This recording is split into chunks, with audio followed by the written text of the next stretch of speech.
इथं बघितल्यावर लक्षात येतं की जी इथलं यांचं जे डिश डिपार्टमेंट असतं गव्हर्नमेंटचं औद्योगिक सुरक्षा करणारं कुठंच काही दिसत नाही याचं हे ताबडतोब क्लिअर होतं.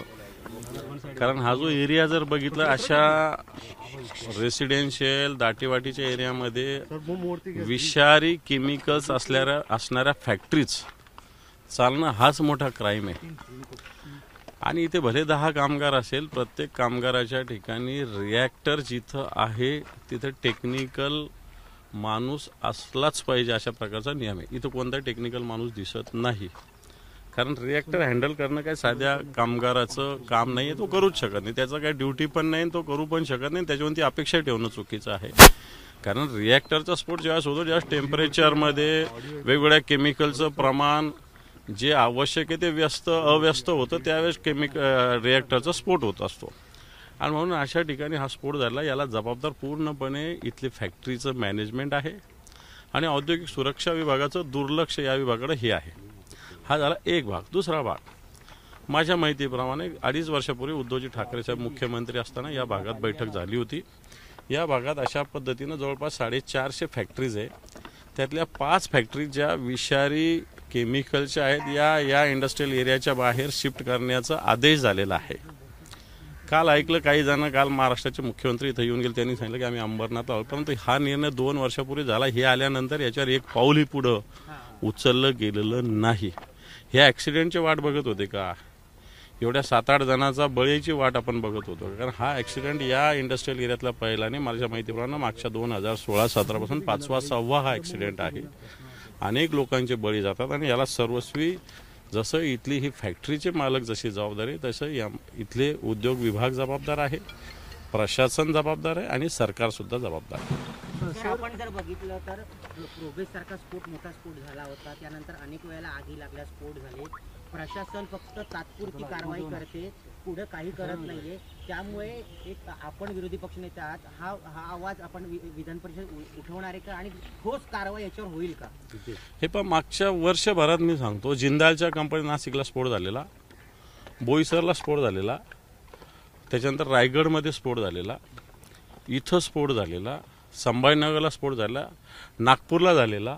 हे सगळे स्फोट मेजॉरिटीनं रिॲक्टरचे स्फोट आहे. आपल्याला मी एक आपल्या नजरेत आणू शकतो, बॉयलरच्या विषयी धोरण आहे, रिॲक्टरच्या विषयीचं कोणतंच धोरण नाही. आम्ही वारंवार ही मागणी केली की रिॲक्टर विषयीचं धोरण असावं. कारण अशा छोट्या छोट्या फॅक्टरीज काय करतात, मोठ्या फॅक्टरीनं विकलेलं डिसमेंटल केलेले रिॲक्टर्स अशा छोट्या छोट्या फॅक्टरीज वापरत असतात. ते चूक आहे.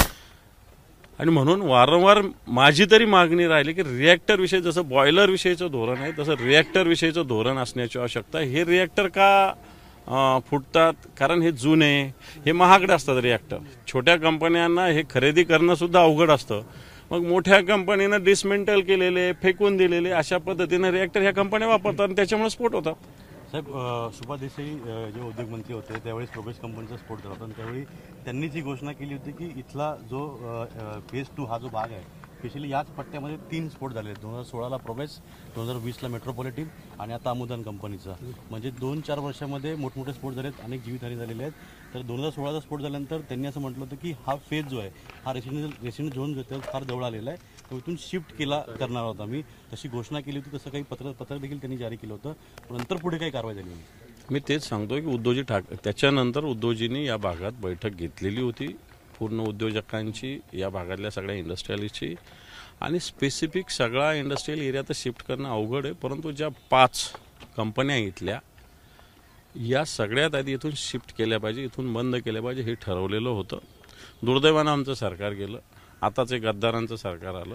या सरकारने याच्यावर कोणतेही पावलं उचललेली नाही.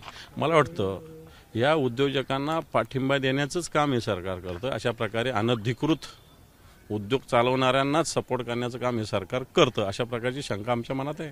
अशा घटना घडतात, या घटनेनंतर यासाठी तुम्ही काय बिलकुल गुन्हा तर दाखल झाला असेल, नाहीतर होईल. सदोष मनुष्यवधाचा दाखल करावा लागेल, फॅक्टरीच्या मॅनेजमेंटला कारवाई करावी लागेल, अटक करावं लागेल, औद्योगिक सुरक्षा विभागाच्या अधिकाऱ्यांची चौकशी करावी लागेल, कामगार विभागाच्या अधिकाऱ्यांची चौकशी करावी लागेल. एवढ्या चौकशा याच्या कार्यक्षेत्रात येतात.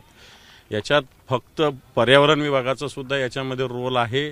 या सगळ्या विभागाला इथं मला असं वाटतं सगळ्या विभागाची चौकशी करावी लागेल आणि सरकारला ही चौकशी करायला आम्ही भाग पडू. सर, हा मुद्दा MIDC झाला परिसरामध्ये सगळा नेहमीच परिसर आपण झाल्यानंतर अशा घटना घडल्यानंतर विधान परिषद असेल किंवा विधानसभा असेल अधिवेशन दरम्यान हा मुद्दा उपस्थित केला 100% उचलणार, कारण एवढ्या जणांचा बळी गेला, हा मुद्दा 100% उचलला जाणार. सरकारला याचा जबाब विचारला जाणार. तर MIDC परिसरामध्ये आपण पाहिलं स्वतंत्र यंत्रणा नाहीयेत आणि पालिकेचे मागवले जातात तेही येण्यासाठी वेळ लागतो.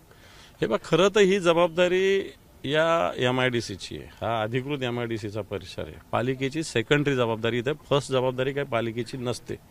ठीक आहे, पालिका काम करत असते, सगळीकडच्याच पालिका अशा पद्धतीने काम करत असते, पण पहिली जबाबदारी या भागाच्या MIDCची असते. स्वतःच्या भागाची, स्वतःच्या एरियातल्या सगळ्या फॅक्टरीचं संरक्षण करणं, फायर असेल, अन्य इक्विपमेंट असेल, ही जबाबदारी MIDCचीच असते. सर, आपण जर बघितलं तर या ठिकाणी जो आपण बॉयलर होता, गुन्हा दाखल त्याला होतो, मात्र अधिकाऱ्यांवर ठोस कारवाई होत नाही. हे गेल्या अनेक वर्षापासून पाहतोय. आश्वासन दिलं जातं, कारवाई केली जाते, कारवाई केली जाते. अद्याप आपण जर बघितलं तर अधिकाऱ्यांवर कुठेही कारवाई केलेली दिसत नाहीये. हे काय सांगण्याबद्दल? बिलकुल करायला भाग पडू, कारण अधिकारी सुद्धा, कारण औद्योगिक सुरक्षा विभागाने दर महिन्याला इथं पाहणी केली पाहिजे, तपासणी केली पाहिजे, रिपोर्ट सादर केले पाहिजे. परंतु जो डिश डिपार्टमेंट आहे गव्हर्नमेंटचा, industrial security, department of industrial security, हा जो महाराष्ट्र सरकारचा विभाग आहे कामगार खात्याच्या, हा नुसता कागदावरचा विभाग राहिला. यांना फॅक्टरीचे लोक गेटच्या आतमध्ये सुद्धा येऊ देत नाही, अशा प्रकारची स्थिती आहे. मला वाटतं एक तर ते खातं मजबूत केलं पाहिजे किंवा ते खातंच नसलं पाहिजे. दोन्हीपैकी एक गोष्ट सरकारला करावं लागेल. या ठिकाणी जो बॉयलर होता त्याला परवानगीच दिली गेली नव्हती. कशाला? या ठिकाणी जो बॉयलर रिएक्टर जो काही होता त्याला परवानगीच नव्हती आणि कोणत्याही त्या संदर्भातली माहिती ही प्रशासनाकडे नव्हती. म्हणजे इतके वर्ष या ठिकाणी कंपनी होती जी अनधिकृतपणे सुरू होती, तरी देखील त्याच्यावर कोणत्याही प्रकारे इतक्या वर्ष कारवाई झाली नाही. अधिकारी यांच्यावर गुन्हा दाखल झाला पाहिजे की नाही? झालाच पाहिजे. मी पुन्हा वारंवार सांगतो, आपल्याला ते टेक्निकल लक्षात येतं नाही, मला माहीत नाही. जर रिॲक्टरचं धोरण असलं तर प्रत्येक रिॲक्टर कुठून खरेदी केलं जातं, कधी खरेदी केलं जातं, कुठं लावलं जातं, याची नोंद होऊ शकते. आता याच्याविषयी सुस्पष्ट धोरण नसल्यामुळं कोण रिॲक्टर उचलतो आणि कोण कुठे लावतो याचा कोणताही हिशोब सरकारकडे नसतो. हिंदीमध्ये थोड़कत रोल। सर, आप यहाँ पे आए, क्या आपने बातचीत की अधिकारियों से, क्या मालूमात मिली? यह जो डोंबिवली में इंडस्ट्रियल एरिया में जो एक्सीडेंट हुआ है, यह हमने देखा है. इसमें बड़ी कैजुअलिटी हुई. रिकॉर्डेड 8 थी, लेकिन और वो बढ़ गई है. इसके लिए जिम्मेदार सरकार है. सरकार का जो औद्योगिक सुरक्षा विभाग है, जिसको डिश कहा जाता है, वो है. हम सरकार को बार बार डिमांड कर रहे हैं कि रिएक्टर के बारे में कुछ सरकार की पॉलिसी होना चाहिए. वो पॉलिसी सरकार की नहीं. और सब में बड़ी बात, इस इंडस्ट्रियल एरिया में 5 इंडस्ट्री ऐसी है कि जिसका केमिकल आदमियों के लिए खतरनाक है. इसके लिए ये इंडस्ट्री यहाँ से शिफ्ट करने की ज़रूरत है. इसके बारे में उद्धव जी की सरकार थी, उस वक्त उद्धव जी ने कुछ निर्णय लिए थे. दुर्दैव से हमारी सरकार नहीं रही. जो नई सरकार आई गद्दारों की, इन्होंने इसके बारे में कोई भी कदम उठाया नहीं है. और ऐसा मैं समझता हूँ कि डिश डिपार्टमेंट, यहाँ का मैनेजमेंट और सरकार ये एक्सीडेंट को जिम्मेदार है.